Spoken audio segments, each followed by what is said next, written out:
What's up, everybody? Welcome back to another episode of The Urban Platform Speaks. Today, I am interviewing comedian Yolanda Yo Yo Watkins. What's up? How What's y'all going doing? What's up? I appreciate you. Thanks for coming in. And so with this interview, I just wanted, this is sort of like introducing people to you, your audience and stuff like that. Right. And getting everybody familiar with you. So tell me a little bit about yourself just to start off the interview. Straight to it. What you want to know? I'm Yolanda. Okay, cool. What about like, what part of town did you grow up in, first of all? Baltimore County, Northwest Baltimore County. Northwest Baltimore County. Is that like Owens Mills? Yep, Owens Mills, Liberty Road, Lockhern, all up and down that area. Yeah. What about so you went to high school, elementary, high school, and everything over that side of town? Yep, graduated from Milford Mill, class Milford of Mill. 1996. In 96? What? Yeah, that's cool. So now what about like after high school? What did you do right after high school? Right after high school, oh my gosh, she about to take me on the journey. So let's see. I had my daughter at 17, and I wanted to sleep when I graduated from high school. My grandmother was like, nah, that's not going to happen. Yeah. So I ended up going to cosmetology school. I went to Northwest Beauty School. Oh, okay. Then I ended up doing so many different things. I ended up in CCBC. I went to Stevenson University. Okay, that's cool. Yeah, Stevenson University. Okay, that's cool. Yeah. Now, so as far as comedy, like in school, were you like the class clown, the funny person, or what was going on in high school? Absolutely. Yeah, I was the class clown. I've always been like a free-spirited person and energetic. What else?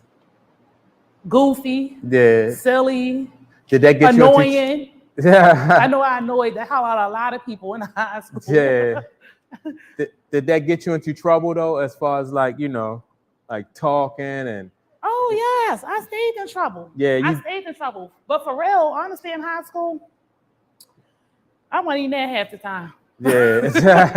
So I used to cut school so daggone much. I hated school. Yeah. I used to cut school so much in 12th grade. What the 12th grade? Yeah, 12th grade. I had to go to day school and night school. I was taking math classes in the daytime, nighttime. Yeah.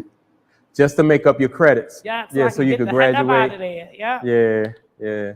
So all right. So right after high school, then that's when you started college. Went to cosmetology school. Cosmetology school. Right. Okay. And yeah. So when did you first develop, like, you came into the mindset that you wanted to do comedy? So let's see. It was some years ago because I started back in 2011. I believe. It was November, I think, of 2011. And it was this dude I went to school with. His name Christopher McCracken, but he goes by the first Black Cracker. Oh yeah. You know him? No. Is he a comedian? Yeah. Oh, okay. Yeah. So he was like, yo, I'm gonna put you on stage because you a fool, you a nut. Yeah. I'm like, okay, whatever. Find me a show and I'll do it. And then so he put me on my first show, and it was at a place called the City of Gods down on Holland Street. Okay. This was a clothing store. What? They had pushed the racks to the side, and there was a whole bunch of Negroes in there. Yeah. And then like I'm older. Well, I was older then too, but when I say older, meaning I was in my 30s, and like the people that was there were more so like in their 20s, right, or whatever. So it was like as they call hoppers, more hoppers. So anyway, he was like, I'm gonna put you on. He put me on the show, and it was like I said, in the clothing boutique on Holland Street, across the street from Holland's Market. Mm-hmm. And I don't know what the hell happened that night. Yeah. It was crazy, but it worked out. It was good because went on and kept going. So, like, how was the first show though? Like, did you consider it like a success? It was passing. Yeah. It was passing. That's what it was. I mean, it was success. It was a success because they didn't boo me. Oh, so, okay, yeah, that's good. Yeah, they didn't boo me, so of course that was a success. So, yeah, and then I went on and did another show. So you was after that, you was hooked. Yeah. Yeah. It was the thrill, the excitement, or whatever. And then so I said, well, I'm gonna try and do like a comedy club, a comedy setting, or whatever. And I don't know if it was me or a friend of mine named Askew. Somehow I got linked to do a show at Magooby's. Okay. And it was like a competition. And it was 10 of us. I was the only female for that particular show. And I won the competition that night. Oh wow, that was cool. That was your second that was my second show. What? So now where you get your material though? Like out my mind. That's it. So out my mind. There's a lot of stuff to go on in this head, boy. Oh my gosh. Now I mean, starting out, you just started like off the top of your head. Out my mind. Yeah. Out my mind. Life experiences. And so I still remember the first set that I wrote. And it was called Magnum Meter. Something like that. Yeah. It was called the Magnum Meter. That was the first set that I wrote. Yeah. And that was pertaining to Magnum condoms and toilet paper rolls and clown balloons and all that kind of stuff. So yeah. Oh, okay. So right after that, you was set. And so now, do you still go off the top of your head, or you write your material? I write, but it still come off my head. Yeah. So like, so some of it is scripted. And then if you run into like a heckler or anything, like how are you with hecklers? Or if I forget. Yeah. Okay. So it's good to have some backup material then, just in case, you know. Yeah. Yeah. Right. Do you get a lot of hecklers though? No, not really. I mean, sometimes you have some here and there, but no, not for the most part. Because, like, even when you came to like the last show that I had, like people don't want to sit up front for whatever reason. I guess they always think that the comics or whoever going mess with you, whatever. But so people, from my experience, I haven't had too many. No. Yeah. Yeah, I'm one of those people too who don't want to sit up front because I don't want nobody in the back, in the cut, in the dark, away from everybody. Don't want to be seen. Yeah, I definitely don't want the that attention from the comedians and stuff like that. So now, besides, like, you also host. Now, which one do you like the most? You like the host or you like the star in the? I'd rather be in it. I'd rather be in the show. Yeah. Okay, so you prefer to be in a show, right? Yeah. Now, the night I saw you hosting, you did a good job that night too. So, well, thank you. As far as hosting though, like, what's the difference though? Like, how much do you have to have more material ready, or it's more off the top of the head with hosting? More off the top of the head, and it's more laid back. And some people actually say it's easier, but for me, I don't know. It makes you think, and it makes you work, and it keeps you up, and because you more so like freelancing when you host. Yeah. So. And then I know I've also hosted rap battles and stuff. Oh yeah. Also too, yeah. And that was completely different. Like I remember I hosted the rap battle for Beanie Siegel when he came here. Wow, that's cool. This was back at, I don't even know if it's still there, Gentleman 10. I don't off know. of Emerson Avenue, but him and his entrepreneur, they was doing a rap battle, and I actually hosted that. That was different. Cool. Yeah. Yeah. I didn't know that. So have you hosted any other rap battles besides that one? Yeah, and you like that? It was live. Yeah. It was definitely that. It was all the way live. They ended up fighting in there. Oh wow, it was a fight broke out. Yeah. You know, you can't have a bunch of niggas in a room together and people rapping and I'm better than this one. Yo, he sucked, this, that, bullshit. Yeah. Now Benny Siegel himself wasn't fighting though, was he? No, he and it was so funny because that was the first time I actually seen like an actual rapper, icon, or whoever, face to face or whatever. And I thought that, you know, you see everybody come in, like you see all the celebrities and stuff on TV, and they come with their security, like these big dudes or whatever. He came with his whole neighborhood. What? Like it wasn't, but nobody in there big, burly, nobody was like security. They didn't look like security or anything. It was everybody from off the block, Lil Ray Ray, Lil E, Lil Peasy, whoever. Yeah. Yeah. So he just brought all his homeboys over there to watch him battle. Did he win? No, he was. So what it was it was a competition for local talent. Oh, okay. Like people came from like Pennsylvania, New York, New Jersey, Maryland, DC, Virginia, and it was all battling. And what they would, like whoever the winner was supposed to go to New York or wherever he was to do something with him. And the dude that actually won, his name was Tavon Taylor. We used to work at Burger King together. Oh, okay. So it was that's good. Yeah. Did anything ever, like with that, for the guy who won it, did anything ever pan out for him though? Honestly, I don't know. Like I know he's still out there and you know doing his thing or whatever, but I really don't follow too much. So I honestly couldn't tell you.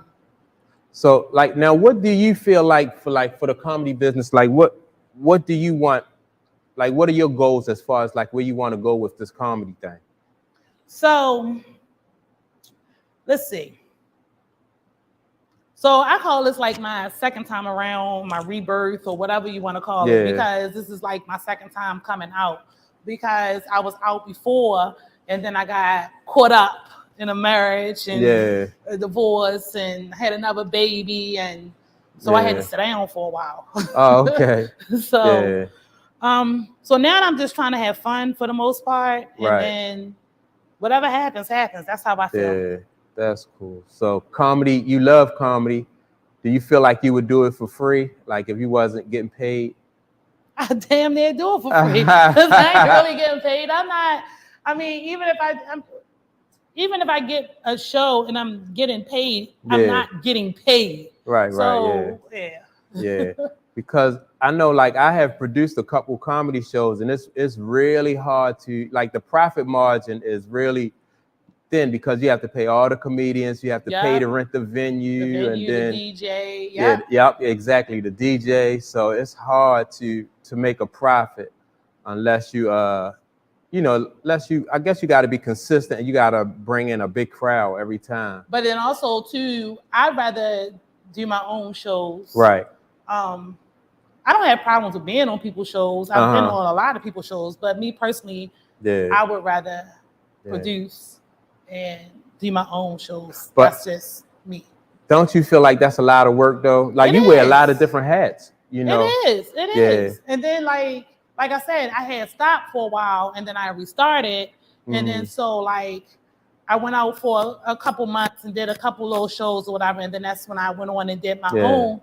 And then like coming back to promoting, producing, and doing your own show, it was stressful as hell. Yes, a lot. It was stressful as hell because I wanted to bring quality. Right.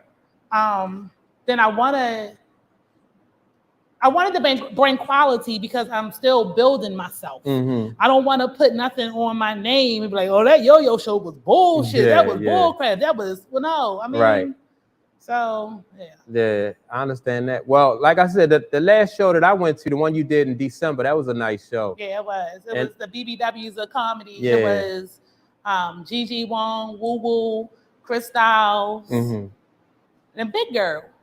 Yeah, and Big Girl. I think it was like, 4 or 5 of y'all, right? Yeah, it was 5. It was, it was Big Girl, Gigi Wong, Woo Woo, Chris Styles, and me. Now, like, did you come up with the concept for that for the all female? That was cool. Had you worked with these comedians before? Me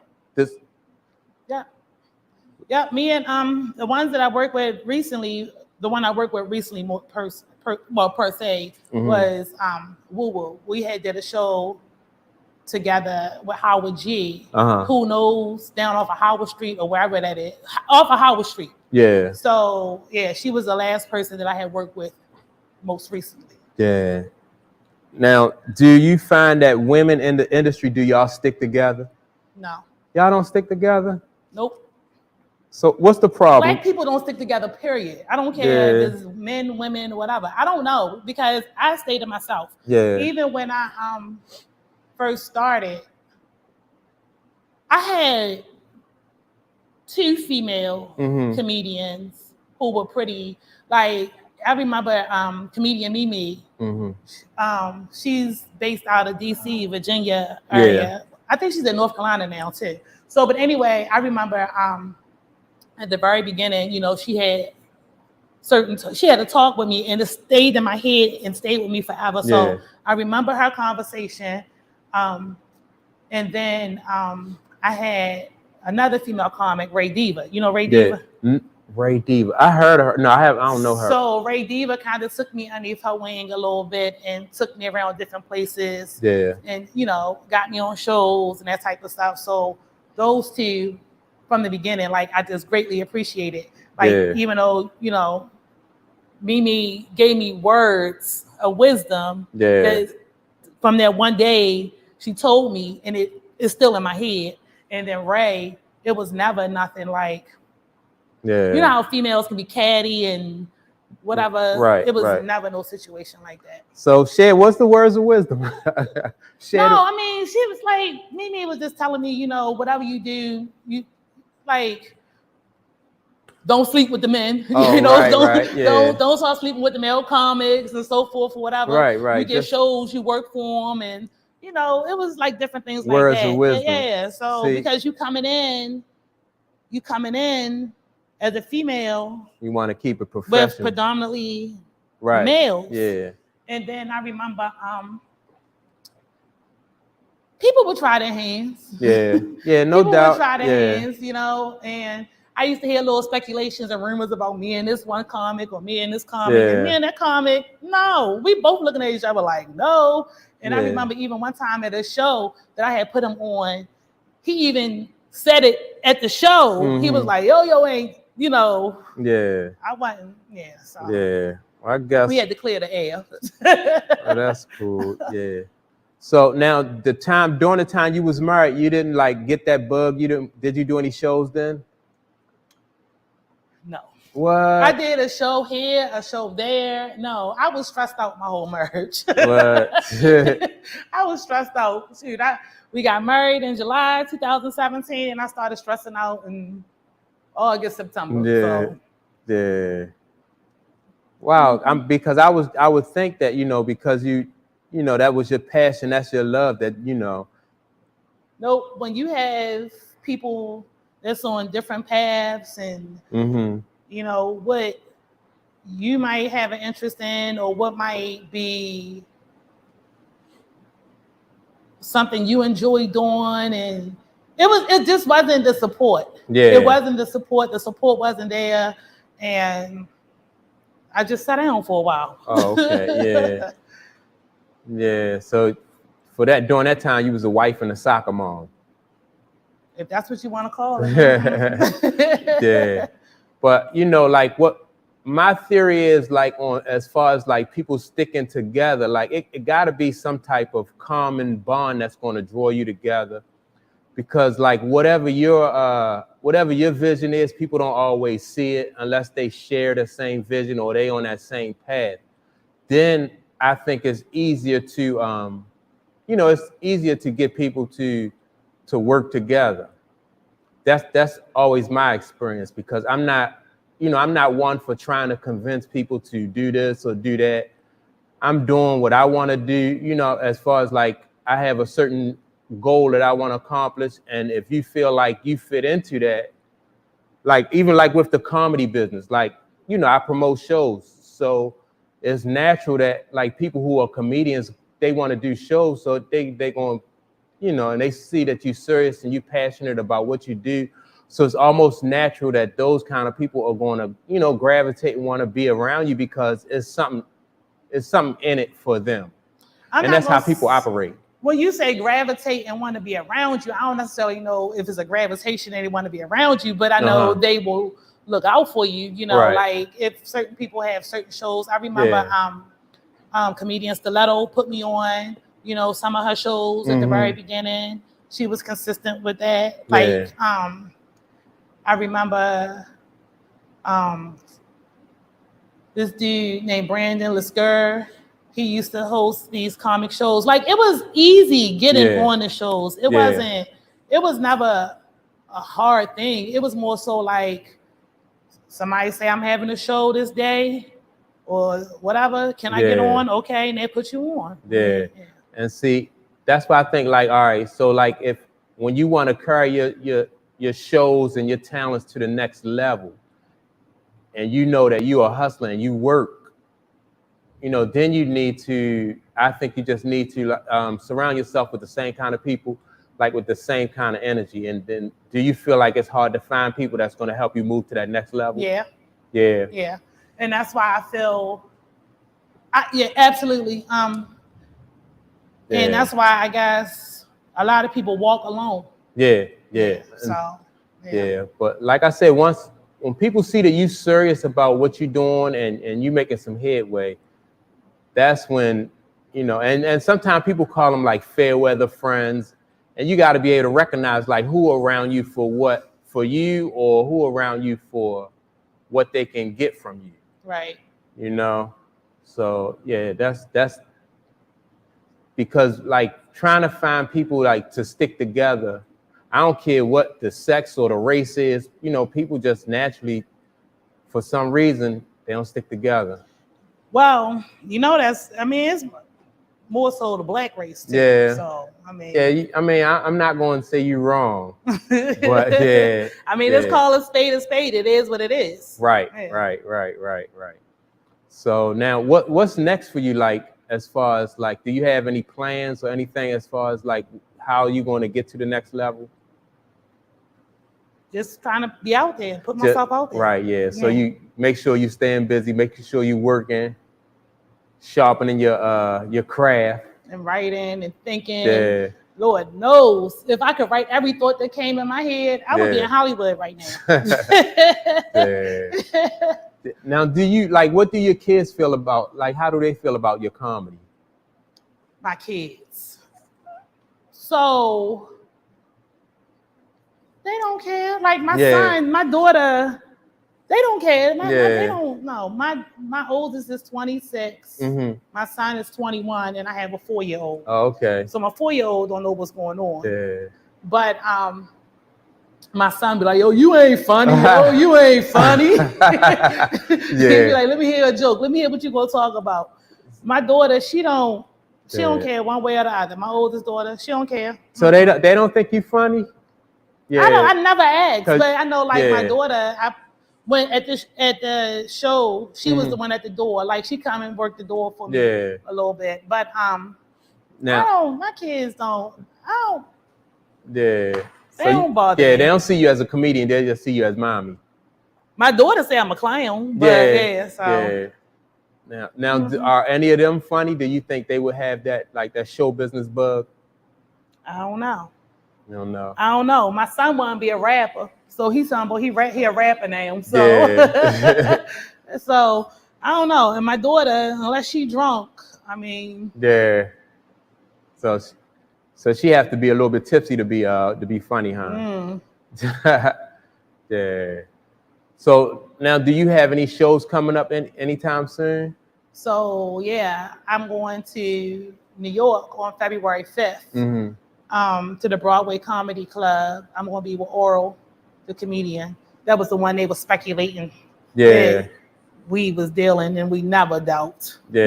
So he was one too. Like, when I first started, I was clinging to him, Dave Butler, and a dude named Amos Fedora. And like every time they had shows or got a show or whatever, they always would look out for me and try to put me on and get me on. Okay. So like we would be at the place called High Tides, we would be in DC, we would be wherever. Like they would take me with them. Yeah. And it was never, nothing crossing with any of them. And like still to this day, I had the utmost respect for them. That's good. Because me and Oral, he done took me a lot of places. Like we'd have been in New York a couple times. You know, we've done shows down North Carolina. Like he's taken me around a whole lot, and we stayed in hotel rooms together. Nothing. So yeah. Now is he married? No, he's not married. He I think he got a girlfriend now, but no, he's not married. And that's why I'm going up to New York. Well, I'm not going up there with him, but I'm going to be on the show with him in New York. Yeah. Oh, that's cool. On February 5th. Yeah. Well, I mean, that's good when you can, you know, you can find people to be around, and then you let, you know, they respect the fact boundaries, that you are, respect. Exactly. Boundaries. Exactly. We're not crossing them. We good. You that's over there, good. I'm over here. Yeah, that's good. No casting couches. Yeah. That's and that's good. What people think too. I don't know why they are. I don't know why. I just don't know why. Females and males gotta bond sexually for them to bond. No. Yeah. So, like, now, do you know of any women in the industry that like cross those boundaries? And I mind my business, and I'm minding my business right now. Huh? I mind my business, and I'm minding my business right now. No, I want to know though. I don't know. You don't know? I don't know. I hear, but it's hearsay. Right. So you can't speak on something that you don't know for sure. So, and of course, like I just said, it's hearsay. Right. So just like it was hearsay about me and so forth, it could be hearsay about them and whoever. Hearsay about this person and that person. So I don't know. I don't get in the mix. I mind my business. Right. I keep it moving. I got time. Now, do guys like make promises and stuff like that? Make promises. Like far as like, you know, I can get you on this show, or I can take you. Oh my gosh. So yes. Promises, they be trying to take you out to dinner. Yeah. Like I'm about to do a show. Let's go and have some drinks or whatever. Go out and have drinks, and you supposed to be talking about a show, and they start talking about you cute. Oh, okay, thank you. And then what's next? So right. I've had people put me on shows. They paid me for the shows. They took me off the shows. Why did he take you off show? Because they had crushes on me or whatever the case may be, and I wouldn't give into their wants. So I ain't messing with her no more. Right. Oh, okay. Yeah, that's messed up. And I even had other comics. Like I would put other comics on the show with me, and they would stop working with the person because the person might have made comments or whatever about me. Yeah. And then they be like, no, I'm not, you know, like it's not some, but the couple that I'm speaking on, you know, they do like that. Like, no, we not, this is not how we gonna work. Yeah. So do you like when people come up to you, like say if a guy came up to you with like a business proposal or an offer, like, are you looking at him sideways? No, I'll listen. Yeah. I'm gonna listen. And I'm gonna follow through, and I'm gonna see what's up or whatever. But if it start looking shaky, shady, and whatever, then I'm not entertaining it. That's good. That's good. Yeah, because you never know, you know, when you're going, you know, what opportunity might pan out for you. Yeah. So you always gotta listen. Right. You gotta listen, but if it's foolishness, you know when it's foolishness, it's spot on. Then you can just that's when you hit when the door. When they start talking about hey beautiful and all that.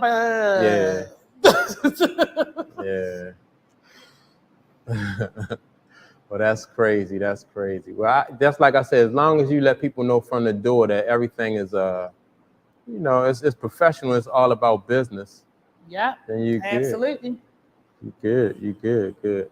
So how would you feel though, like if one of your kids went to the business, like what advice would you have for, say for instance, if your daughter, if she decided, what advice would you have for her? Which daughter?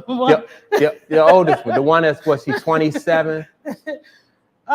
Or it could be either one. I don't know. I would just say, I don't know. Like, you never know unless you try. So yeah, that's true. I mean, you never know. So, like I told you, like my son, he talking about he want to be a rapper. So, yeah. So do you support that? You like? I have never seen him rap.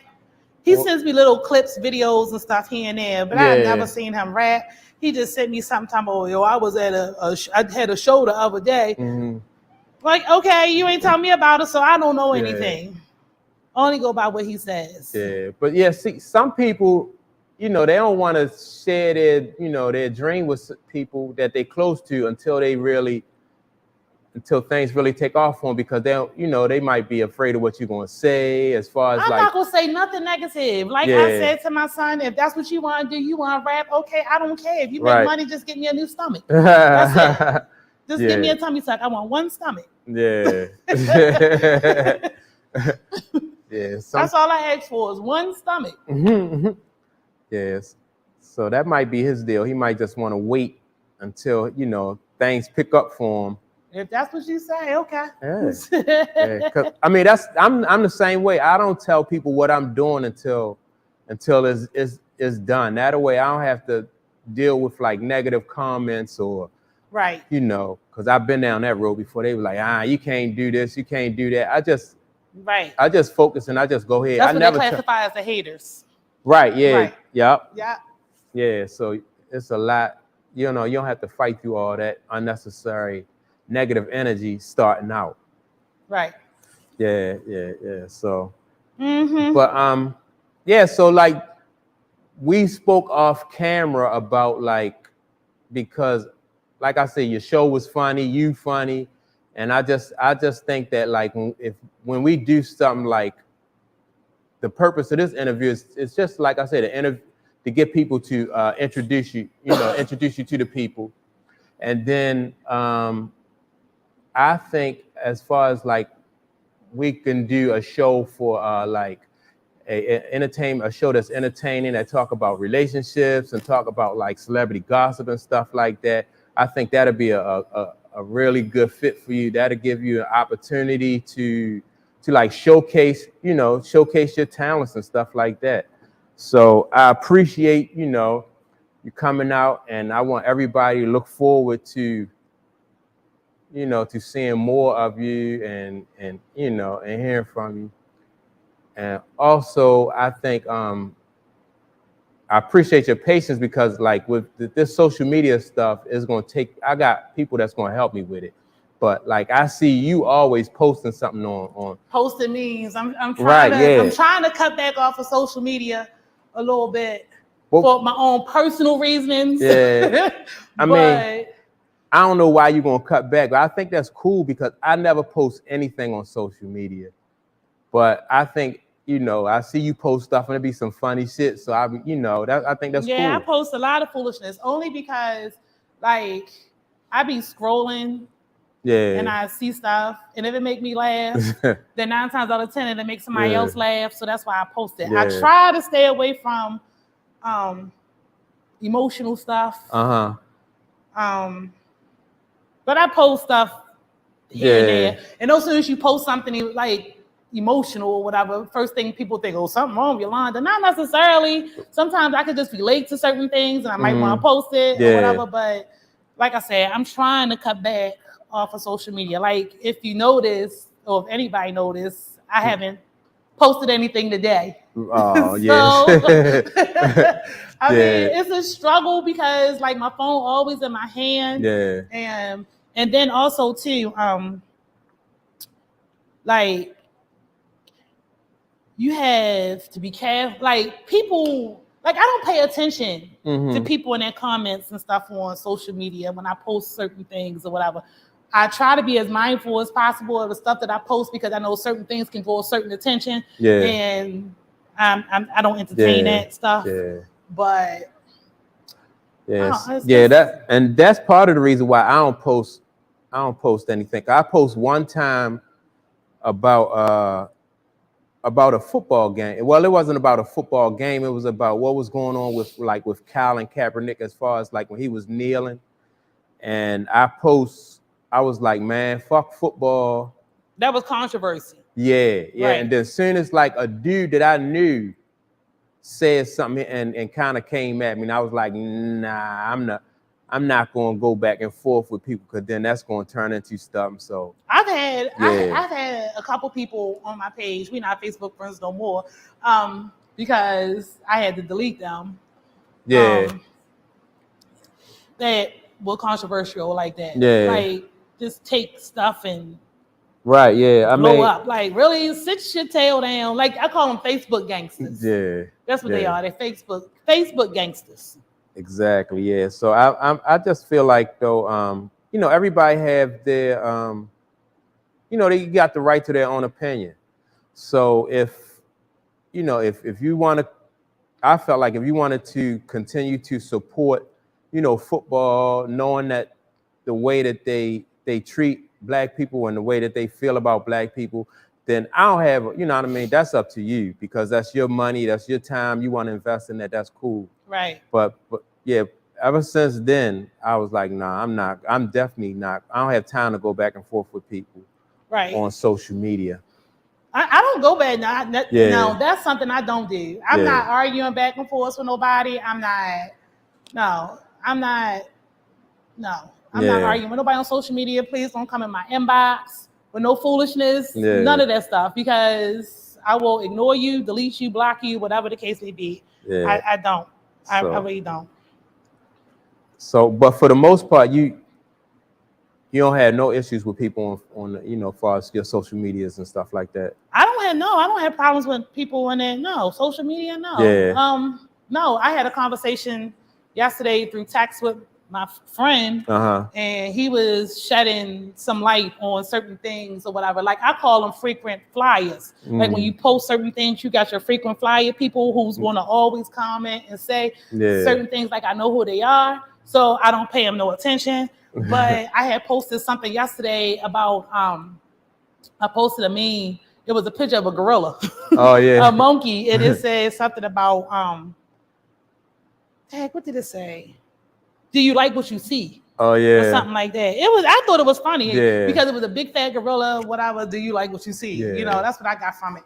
And then somebody gonna comment because the gorilla had the shirt open, whatever, and he gonna comment and say, "I don't like that picture of the gorilla, but if you pull your shirt open like that, I might like to see your titties, like stuff like that." Delete. yeah. So, like, by you being a comedian, and you know, as outspoken as you are, do you feel like you have like tough skin? For the most part, yeah. Yeah. I have. So that's the thing. Like, I have tough skin with outsiders, like people. I'm not gonna say they don't matter to me because everybody matter, but the people closest to me. Yeah, I get you. Yeah. I'm more sensitive to. Yeah. So like, if somebody on social media say whatever, and I'm like, okay, whatever. Like, I don't care. But if somebody close to me say something, then I'm going to take it. Yeah. You know. See, and that's what I was trying to get across. Like, as far as like your son with like, he like rap, and he may not, you know, he may not be sure, like, you know, how you gonna critique him or, you know, and your opinion, you know, I'm sure your opinion mean a lot to him. So if you say anything, and you might say something funny. But you know, people sensitive about their art. Their shit, like Erica was saying, right? Yeah. No, so like with him, I mean, me and my kids, we got a good relationship. Yeah. We cool. Like my kids come to me and tell me anything, any and everything. Oh, that's cool. And people always be like, I hear people talk about stories with their kids and their kids lying and different things. Yeah. That's one thing I can say about both of my kids. Like they've never really lied to me. Yeah, they just don't care enough to lie. Like they just tell the truth. Well, like sometimes you don't want to hear stuff, but they tell you. So I mean, but with my son, for instance, in his rapping, I listen to some stuff and I'm like, that sounds a mess. Like what? Y'all all beat? What? Who did this?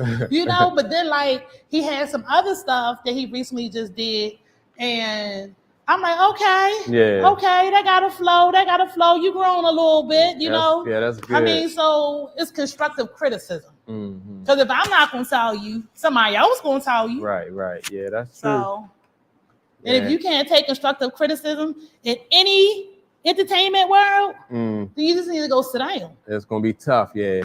It's gonna be tough. So Oh, that's what a lot of kids today. They are. They don't seem like they as tough as we are. You know what I mean? Like the different breed, yeah, it's a generation, we done different made them sensitive. Yeah, they are sensitive. And yeah, that's why it's so much killing and so much crime out here because people can't deal with their emotions and so forth. Like Right. instead of them dealing, like if somebody feel like they embarrassed, they gonna go shoot somebody and kill them. Like why? Go sit down. Like exactly. They don't know how to resolve stuff without they resorting can't to. deal with their feelings. Yeah, Everybody in their feelings nowadays. Yeah. I'm mad. I'm in my feelings. Okay, get over them. You know how many times I've been in my feelings about something? Yeah.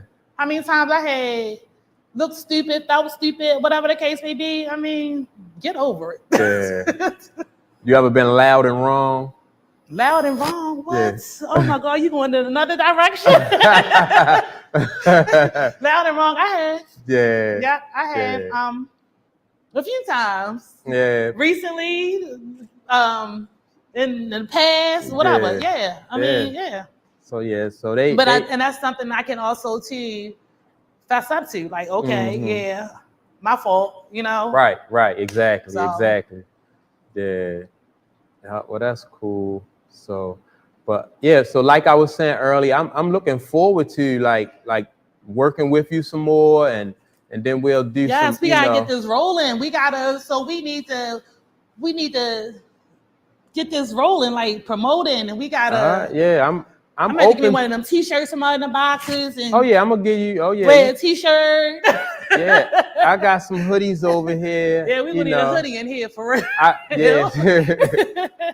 I should have gave you a hoodie. You know, you could have modeled it on air on social media. We want. Yeah. So yeah. Yeah. So like I said, I'm looking forward to working with you and growing this platform. Yes, we're gonna grow this platform. We're gonna expand it. That's how I see it. Yeah. Like take it and run with it. If you're gonna do it, do it. If you're not, then just don't do it. Like I agree 100%. If you're gonna do it right. Yeah. Take it and run with it. Yeah. So I mean, as you can see from what I got going on here, I'm pretty much invested. I know. Like when I came in here, it looked like a whole stage play set up. Because you know, I told you I did stage plays too. Also, like it just looked like these some hell of a props right here. Yeah. They look good. Like, thanks. I appreciate that. Yeah. So it took me probably like about a couple months, about 2 months. And the reason why it took 2 months is because I work Monday through Friday, you know, so I was in here like every Saturday and some Sundays, right? Just building this this studio. So yeah, I'm ready now though, just to get everything up and running and start, putting out some content. And that's why my goal is to surround myself with talented people who are hungry, and then just take it from there. But that's cool. Yep, let's go. That's good. I'm ready. All right. Well, I'm glad you feel like that. I'm ready. That's like when we was talking about the podcast earlier from last week, the football, whatever. Like, we got the energy. Let's go. and I just think that like, if you want to do the sports thing, you can do that. But I don't have to do. I mean, right. I don't have to do. We could do something that more so fits your. It fit your, something that's more in line with what you do. You know what I mean? So any suggestions, like I said, if you have any suggestions, don't be afraid to, I don't think I know everything. So, and everything ain't got to go my way. I'm all about just trying to grow and expand. Yeah. Yeah. So like with that being said, I appreciate you coming in, taking time out your day and taking time away from your daughter. How old is your daughter? 2 or 4? No, she's 4. She be 5 in March. She be 25 in March. That girl off the chain. Oh my gosh. This morning she told me, she said, "Mom, let's go get our fingers and our foots done today." I said, "Oh, what?" She wanted to go get a manicure and a pedicure. I'm like, I don't know about that today, Kennedy. But So I appreciate you, and I look forward to doing more, more business with you, and Thanks for Let's go. coming we out. Gotta roll. Thanks for Yeah. having me Yeah. this week and next week and the week after and the week after, whatever. But yeah, like it's cool. Yeah. I think we're gonna be good. Yeah, I think so too. I agree with you. I think we're gonna be good. It's the beginning. Yeah. Yeah. So, and with that being said, I want to thank everybody who tuned into another episode of The Urban Platform Camera Speaks. over here. Yeah. And look forward to more content coming soon. We're gonna be putting out videos every week, maybe a couple, 2-3 times a week. So 2-3 times a week, yeah, y'all. Stay tuned and look forward to the content. And I appreciate everybody who tuned in. Put the word out, get everybody used to, have everybody looking forward to these podcasts. And with that being said, we'll see y'all next weekend. See you next week. Bye. Bye. All these cameras. I know. My daughter said, time to wrap it up.